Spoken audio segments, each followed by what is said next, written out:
Good evening and welcome again, everyone. This will be part 3 of Lorissa McComas setting the record straight. In the time since my previous installment, I have been in contact with 3 additional people that have claimed friendly relations with Lorissa McComas over the course of the last 6 to 7 years of her life. And from them I have gained further insight regarding the time period from her father's passing in November of 2001 and the period in which she left Florida for Virginia, which was at some point in November of 2006, if memory serves correctly from David Keeter's testimony. In addition to these initial contacts, I've also been given some additional information to share with you. There is another letter that was in correspondence between Lorissa and David in the final month before her passing. And before I get to reading that, I just wanted to state that I have been fairly pleased with the amount of traffic that my previous installments have gotten. Part 1 has received about 3,000 views. However, I've also noticed a bit of a disappointing trend, which is that the estimated number of minutes of the actual video itself watched was about 12,000 minutes, which means that roughly 4 minutes per person viewing the video, give or take, so to speak. Given that the video was over half an hour long, this means that a lot of people are not getting the full story, so I am going to try to keep every part from here on out under 8 minutes if I can. One of the things that I've discovered in the time since I've discussed things with David and I've done more investigation regarding online sources of this is that there is a very false picture that has been given about Lorissa, particularly after the death of her parents, and that was that she was a soul in complete despair with no one to turn to, basically someone who had nothing left to live for. It is the assertion of this channel and also of the people that I have spoken to that this picture is false, that she indeed had much to live for, not the least of which was her still living son Tristan, but for other reasons as well, as the letter that I'm about to read from her to David will show. Now, the first thing that you see right here is the outer envelope of the letter that was sent. And this letter was mailed within 1 month before her passing. And this envelope actually contained 2 letters. It contained one handwritten letter that I read in part 2, which dealt specifically with her disgust at her then deadbeat husband, Doug Taylor. And it contained another letter, which I will now read for you as such. Dearest Dave, I wanted to write another letter that wasn't so angry about Doug. I was lying here in my bed, petting my kitten, thinking of you holding me. Then all of a sudden, I rubbed Kitten's belly, and she screamed in pain. There's something growing in her belly. She cries and vomits all the time, and I don't know what to do for her because I do not have money for a veterinarian. I love my kitten, and she is very sick. Her little life is in danger. I love you, Dave. I wish you were here.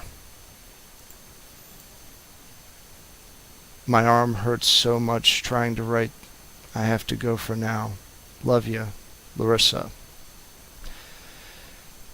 One of the things that you'll notice about this particular letter is that there is some content that has been blocked out. And I've done this at the request of David Keeter because it contains words of a very personal nature, that I think should be kept in confidence.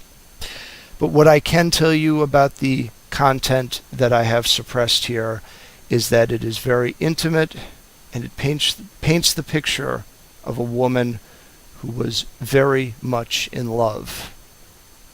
And one of the things that I can say right now, God is my witness, is that someone who is in love has something to live for.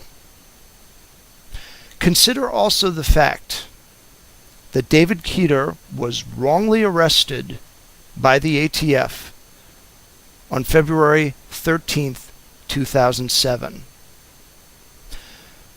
Nearly 3 years after the fact, a woman who, by any possible standard, could have had any man that she wanted, given how beautiful she looked and how kind-hearted she was, waited this whole time for him. Does this really sound like the description of a woman that's going to end it all? And for those of you still clinging to the illusion that she died of some rare disease, she did not have this disease. This I have from personal accounts, not only from David and from Larissa's aunt, but also from people that have contacted me since I started this series. It is more than likely that the RS dystrophy story was originally inspired by something that her registered nurse brother, Lorissa McComas, said while picking on her. They had a very interesting relationship, we'll just leave it at that, and he would constantly use his knowledge of rare disorders and diseases to kind of poke fun at her and make her worry about the slightest little thing. It's actually very similar to what siblings in single-digit years of age will do to each other. But suffice to say, the purpose that I have in putting up this series is to dispel myths. And the two primary myths that I'm trying to dispel are, one, that she killed herself, or two, that she died of some rare incurable disease. While I am still at effort trying to obtain all the information I can to fully prove my suspicions, I am pretty well more than convinced that she was either murdered or accidentally killed by her so-called husband. And I would like to reiterate from previous videos that Lorissa had sent divorce papers to Doug, and Doug had agreed to fill them out. However, these papers were never turned in to the courts, and thus the divorce was not made legal. Hence the fact that the envelope that these letters were encased in were marked Lorissa Taylor. Nevertheless, marriage is as much a spiritual thing as it is a legal thing, and I would argue in both that sense and also insofar as God is concerned, in both a legal and a spiritual sense. Doug gave up all privileges of being her husband long ago through serial adultery and extreme mental cruelty. This will conclude this particular part. There will be more parts down the road. Some of them will probably deal a bit more with individual testimony just as soon as I get a sense of everything. But in the meantime, I thank all of you that have kept faith in her character, because it is far better than what most of the rumor mill would have you think.